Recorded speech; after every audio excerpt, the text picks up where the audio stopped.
Iran and America have been bitter rivals for decades. Iranian lawmakers chanted "Death to America." 241 US Marines died in a separate suicide bombing. There have been sanctions, hostage-taking, proxy wars, and assassinations. Iran is constantly on the agenda. These have shaped not just the relationship between Iran and America, but much of the Middle East. The rivalry has largely defined the region for the past 4 decades. So what's behind the feud? And could President Biden help ease decades of tension?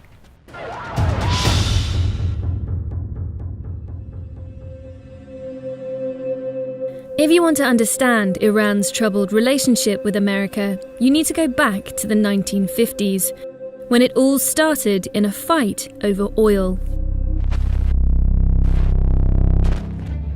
At the time, Iran was home to one of the biggest oil refineries in the world, Abadan. But most Iranians didn't benefit from this vast wealth, as the oil fields were controlled by the British. A British employee showing Persians how to shut off the flow of oil now that the tanks are full. This angered many in Iran, and in 1951, Iran nationalized the oil industry. The campaign was led by a nationalist leader, Mohammad Mossadegh, who became prime minister. When Mossadegh came and tried to nationalize the oil, Britain considered this theft.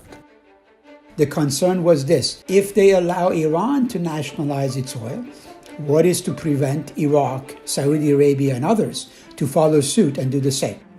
For years, Britain tried diplomacy to win back the oil, but talking didn't work. The British needed something more radical and approached America for help.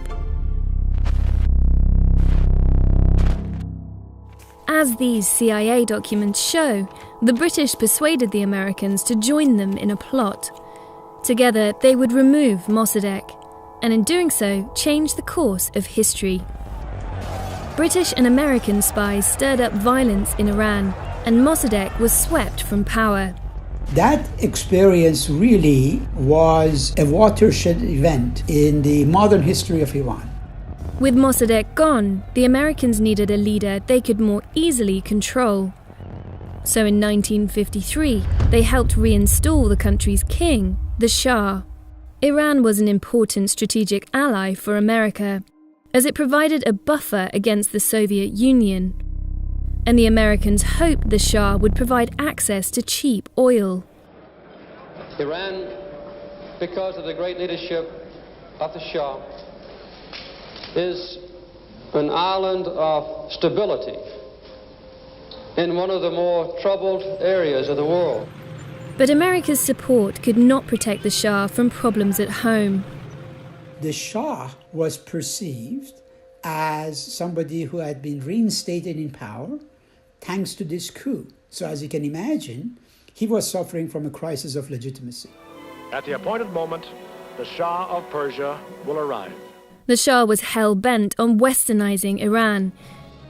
He introduced sweeping reforms that increased access to education and gave women the vote.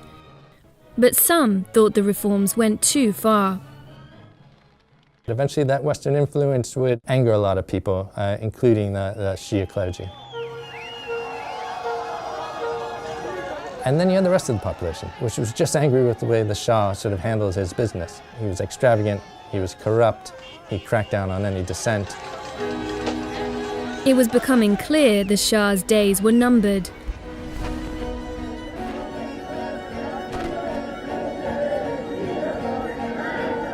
Protesters filled the streets in violent clashes with the authorities.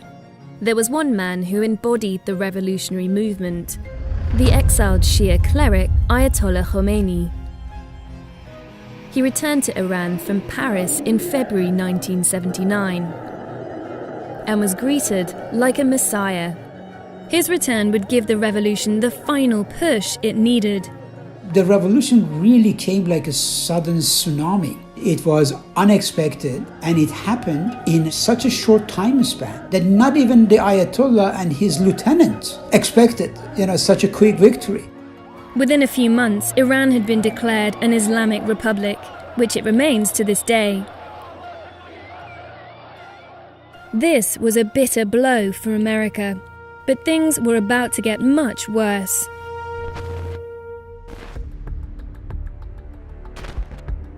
The Shah had left Iran before Khomeini returned, and months later President Jimmy Carter allowed him to come to America for cancer treatment, which caused outrage in Iran and paved the way for one of the worst geopolitical fiascos America had ever suffered. The Iran crisis. America held hostage. Landmark reports like this broke the news to the nation. The U.S. Embassy in Tehran has been invaded and occupied by Iranian students. Angry that the Shah had escaped justice, students took a group of U.S. Embassy employees hostage, demanding that the Shah return to stand trial. The hostages were regularly paraded in front of the cameras. Look at this. One American, blindfolded, handcuffed. That hostage crisis really traumatized the American political establishment and made Iran into a very prominent nemesis. It became the poster child for what we refer to nowadays as Islamic fundamentalism. The crisis played out over 444 days. A rescue attempt went wrong, and Jimmy Carter failed to win re-election. Meanwhile, trouble was brewing on the country's western border. Iraq's leader, Saddam Hussein, had taken advantage of the political upheaval to invade Khuzestan, home to the Abadan oil refinery. The Iranians retaliated, and it turned into a grueling 8-year war.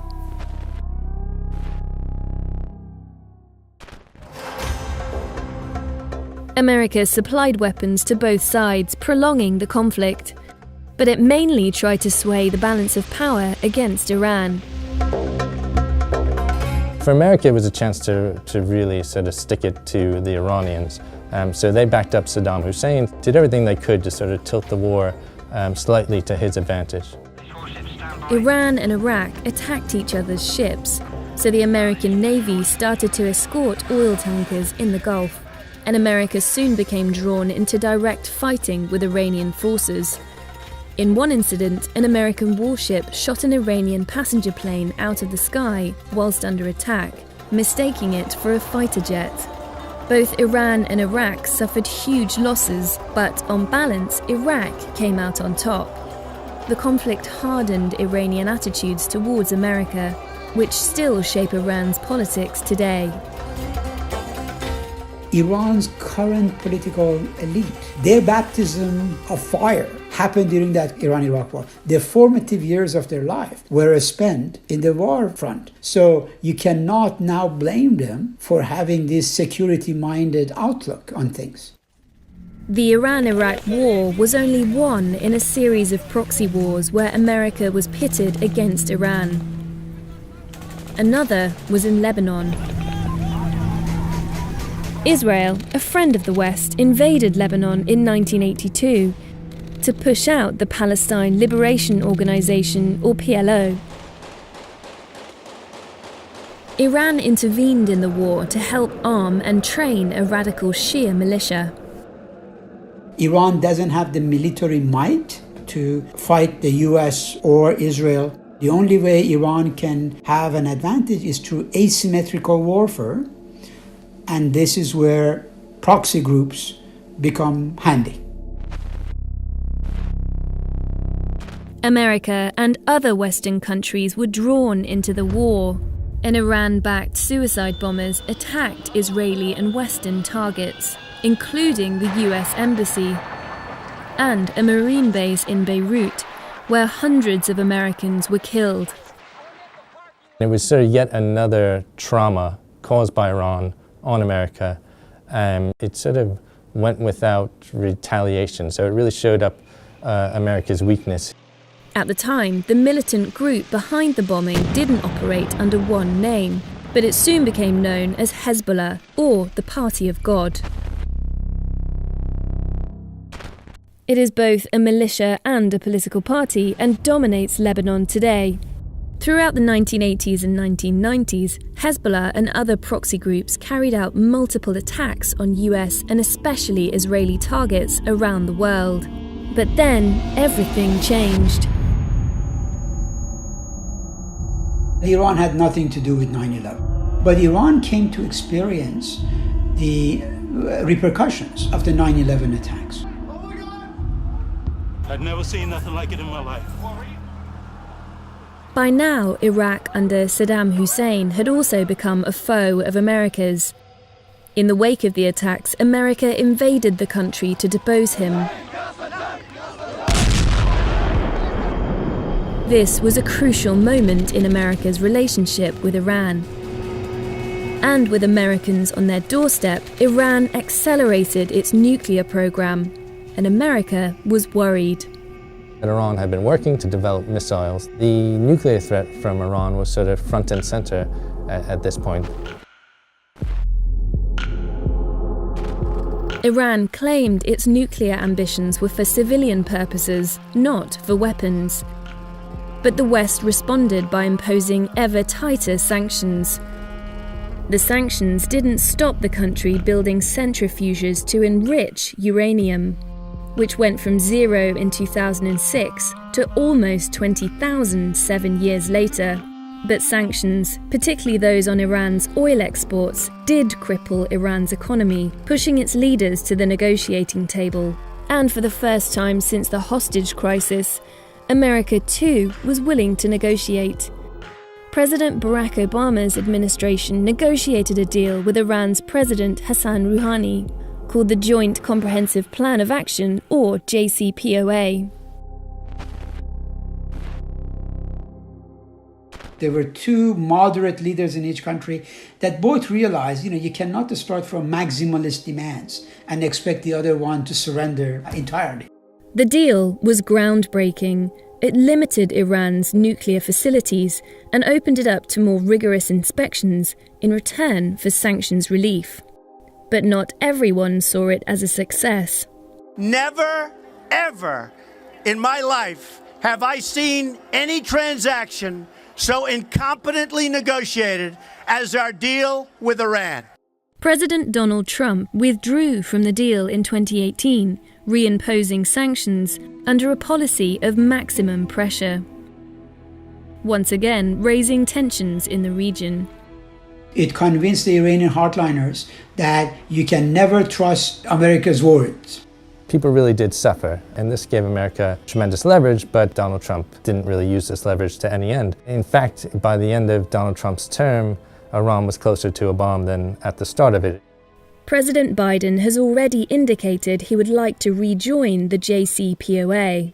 The only way out of this crisis is through diplomacy. But the road ahead is far from certain. Iran will elect a new president in 2021 who is widely expected to be more hardline than his predecessor, making any end to the feud even more unlikely. The irony of this rivalry is that American society and Iranian society are much closer to each other than, say, American society and Saudi society. But their leaders are held hostage by history. So as much as it would be somewhat natural for America and Iran to have this rapprochement, it's going to be very difficult to bring about. I'm Roger McShane, the Middle East editor for The Economist. If you want to read more of our coverage on Iran, please click the link. Thank you for watching. Don't forget to subscribe.